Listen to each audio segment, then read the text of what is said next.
Hi there. It is halftime at Fiddler's Green in Colorado.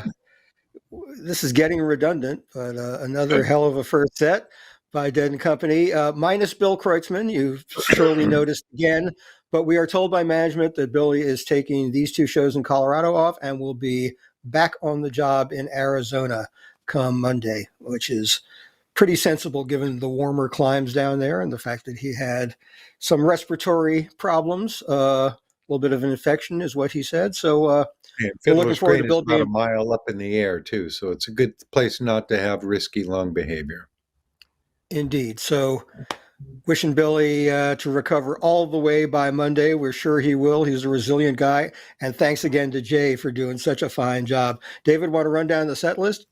I do. They began with Good Times, Feel Like a Stranger, Alabama Getaway, Me and My Uncle, which took some really interesting, went some interesting places. Hurts Me Too, Ramble on Rose, O'Teal's beautiful vocal on If I Had the World to Give, and then Deal, and they closed Deal by sort of, Bobby just kind of swept them into a little reprise of Good Times at the end. That was really nice to hear. Really sweet. Always on their toes, these boys. So this is what we call Dead Air with Lambert and Gans, or someone else called it that, and we happily accepted the gig. I am Gary Lambert. Over there is David Gans, and we are here at halftime to talk a little bit. I think maybe a fairly brief one we hear this evening, but maybe we should get to our distinguished guest right away. Well, let's do that. We can schmooze a little more about the other stuff we have to take care of, but we would be happy to welcome back the head of the Rex Foundation and a man with a pretty interesting history in the Grateful Dead world. Cameron Sears is with us again tonight. Hey, fellas, how are we tonight? Sounds like an exciting night of music out there in Denver, huh? He's making no secret of his baseball partisanship, people. There we go. Yes. Yeah. I mean, such is Cameron's dedication to the Rex Foundation that he allowed himself to be pulled away from his beloved Red Sox, who are currently on the brink of something. So, he's have faith. Anyway, well, I'll be quick to add that not only am I a longtime fan of the Red Sox, but they have also been big supporters of the Rex Foundation, coming to the table on some of our Jerry Garcia nights during days between, and we've had Grateful Dead nights at Fenway. And in fact, this past year, we did a really cool thing. We had a Jerry Garcia night at Fenway, and then we took a show from Shoreline at the end of the game and put it up on the big screen at Fenway, so the people who stuck around for that that was kind of fun. Yeah, that was the first. I love that. Cool. And of course, Boston has a bit of history as a great Deadhead town over many years. So very, very apt. Since we are segueing talking about support of the Rex Foundation, Cameron, why don't we start off by talking about some of the recent initiatives of Rex and some of your recent grantees? Yeah, that's great. We just had a board meeting this past year. Our initiative for this year and probably into 2022 is we're closing in on having given away close to $10 million in grants since inception. Wonderful. So Rex Foundation was created in 1984, as you guys know. I think weren't the first shows at Marin Vets. We probably all three of us were there. So, that was a mighty fun time and a great initiative began. And so here we are, gosh, what is it, 1984? So we're 38 years, is that right? 30 something years. 37, 37 into the experiment and closing in on $10 million. And we're about $300,000 shy starting this year. And this year we'll probably have dented that amount by another 100 or so thousand. So in the next year, we will eclipse the $10 million mark in funds granted to over 1,300 organizations in increments of no more than $10,000. So we've hit a lot of places, and it's all based on this synergistic relationship that the music and the fans share with the community at large. And people tell us about things that are happening out in the universe that might be good recipients of funds. And we've really had a really great run with it all. So, some of Anybody the who's recent. watching this, anybody who's watching this right now can make a donation directly to the Rex Foundation anytime by going to rexfoundation.org, and it's tax deductible, right, Cameron? It's tax deductible. That's right. Might as well give it to a good charity as opposed to the federales, right?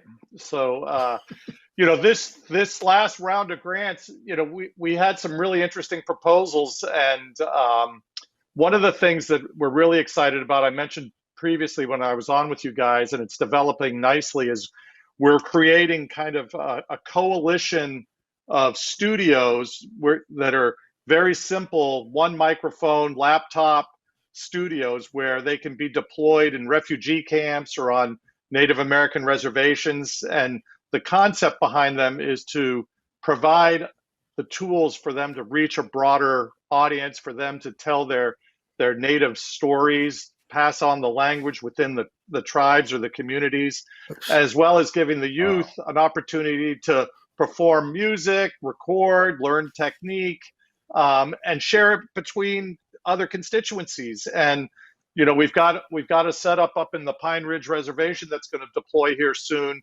that's going to be placed in a bus so it can travel around the res, so that it's not, the res is so big, we thought, why not put it in a bus and have it be mobile?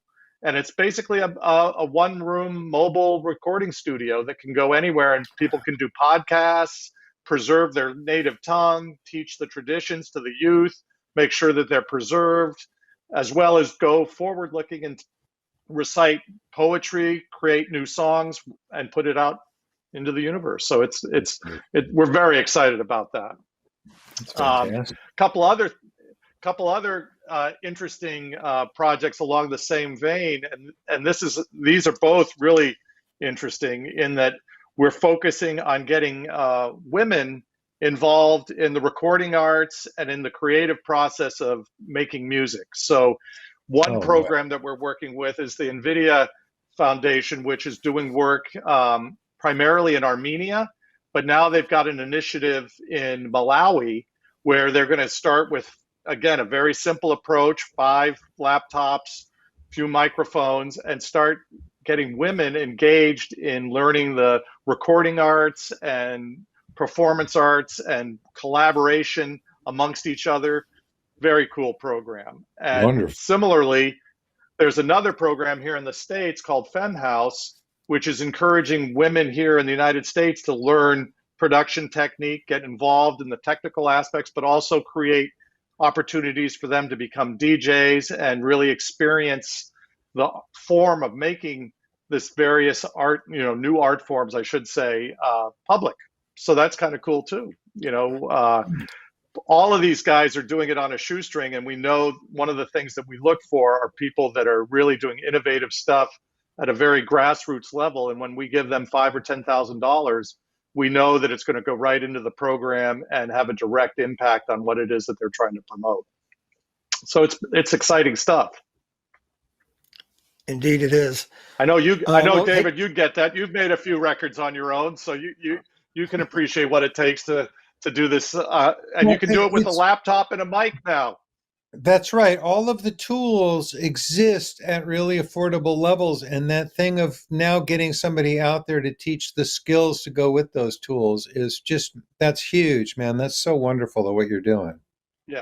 Yeah, and it's amazing that this is one of the real, we talk about the digital revolution in the recording sphere. It's had some negative impacts perhaps in some spheres, but this is one of the positive ones because now technology has become so accessible and so affordable and so approachable. It's really remarkable that you don't need to have a lot of skill to get started in this, and you can just go from there. You just keep digging, and it's the world's your oyster, basically.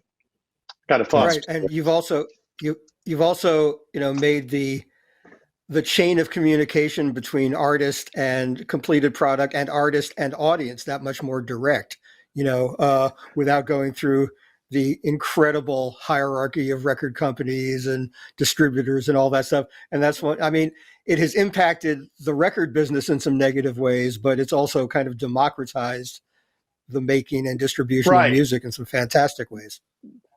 And I think, people who are underexposed, or dare I say not even known at all, have the greatest opportunity for exposure through the digital medium, honestly. I mean, I think Yeah. there's nowhere to go but up, in a sense. Yeah, I Yeah. once a musician that I know once posted that he was starting a record label, and I said, pretty soon it's going to be one man, one label, and he said, yeah, he said Yeah. the roof has come down so low, nowadays that anybody can do it. Really, it also means that you That's can't right. make as much money as you used to in this business, but it's much more democratized, as you say, because the tools are so inexpensive now. That's right. The thing that we're really also, very excited about is sort of the preservation of traditions. As technology infiltrates these disparate places, there's a watering down of what made them so special to begin with. And this will allow for people to preserve that, should they be so inclined, obviously. But that's a big component of this, is preserving language, preserving the native stories, the traditions of the tribes and the people that are represented in these far-flung places, so that it's there for all of us to appreciate, really. Great.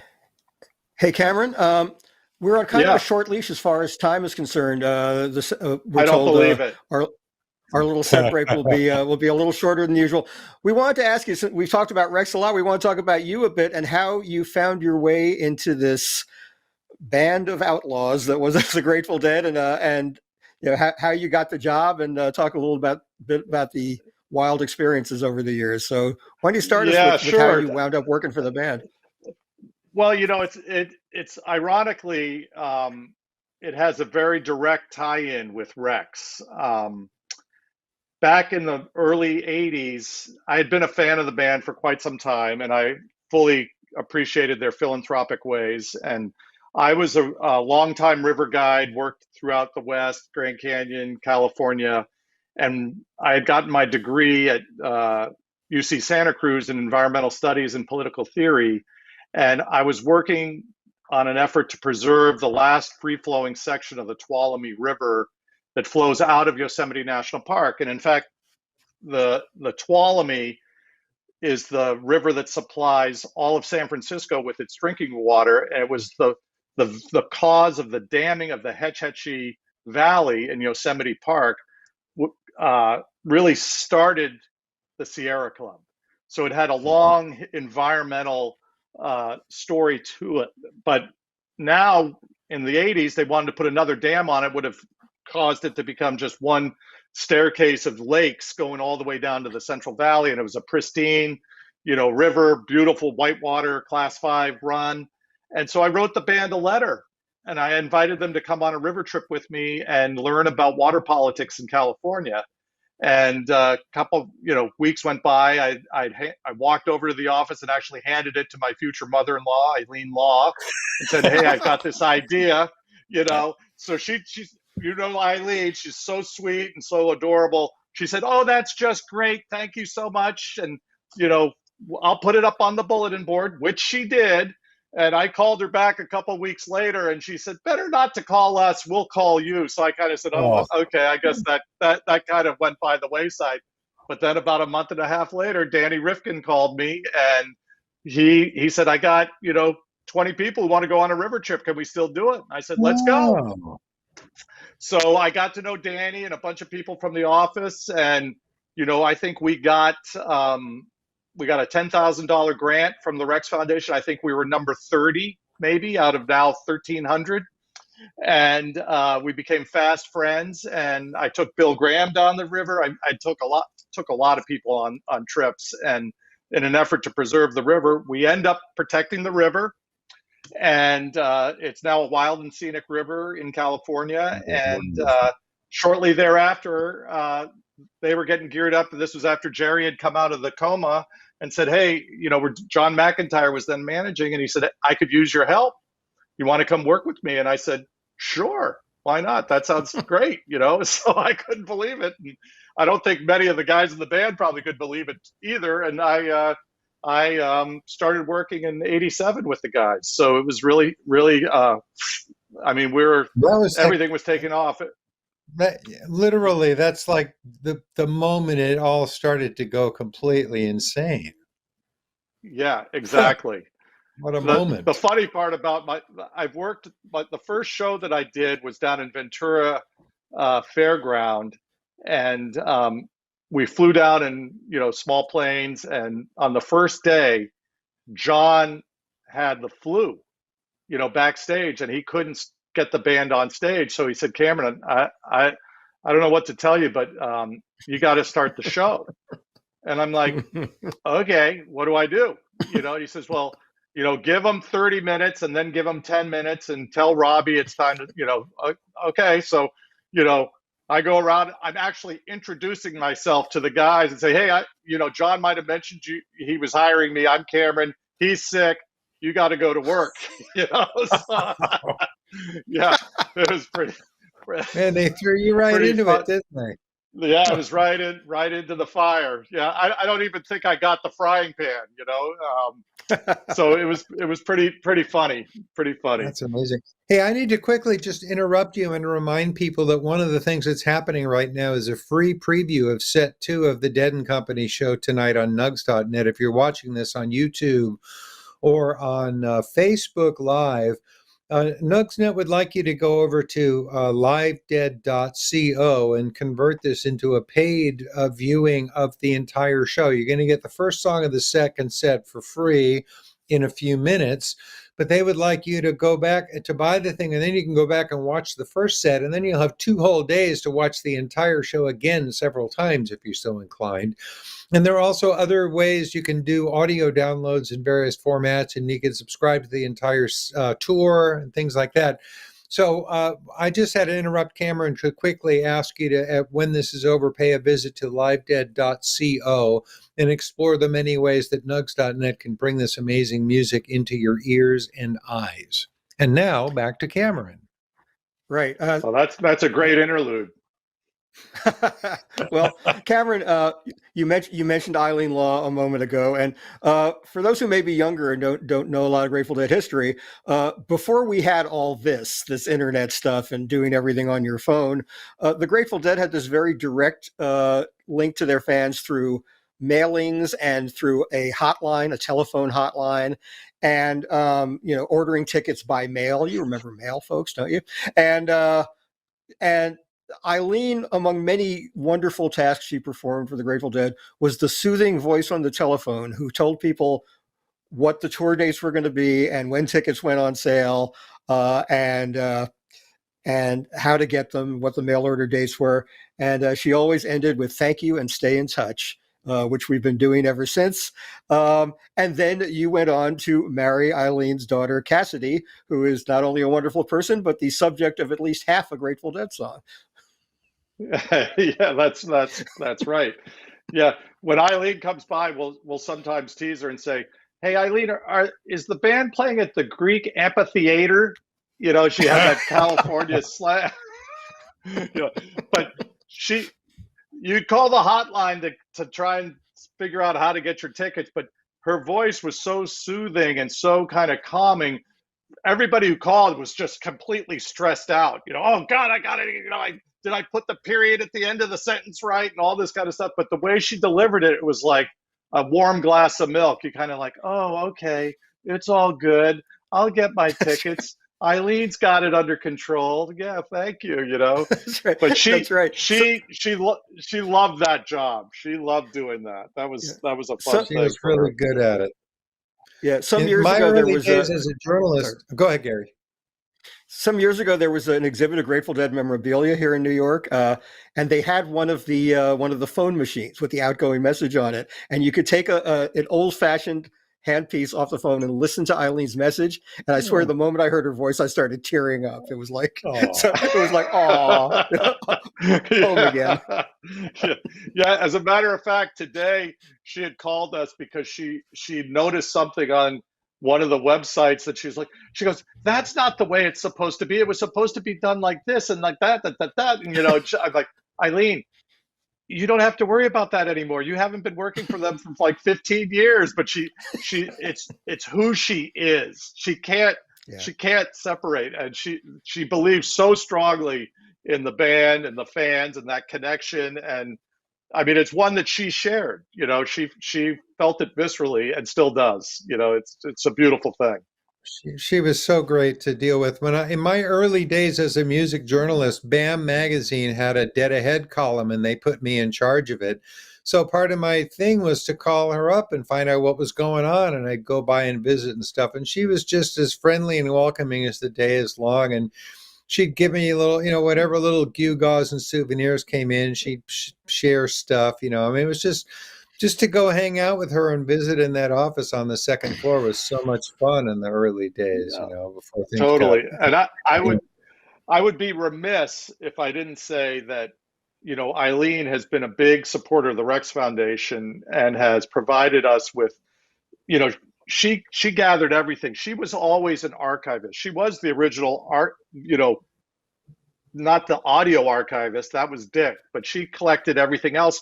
A lot of stuff that was destined for the dumpster, because it's like, oh, who wants these old, 45s? Nobody plays 45s anymore, or this or that. And she kept a little stash and just kind of kept it to the side. And now, through her foresight, we auction some of these things off at the Rex Foundation events, and people are thrilled to get them. It's a great connection for them to have, and it's got a great pedigree. That's all I can tell you. Yeah. Hey, Cameron, we've gotten word our video crew has a couple of extra tasks to attend to tonight before the band retakes the stage, so we actually have to bail now. It was a little brief. We could go on forever with you, but on the other hand, you get to go back to the Red Sox, so everybody wins. That's right. Thank you so much for joining us. All right. Great to we see hope you to guys. Talk to you soon, Cameron. Have a great night. Awesome. Thank All right, you, best Cameron. of the family.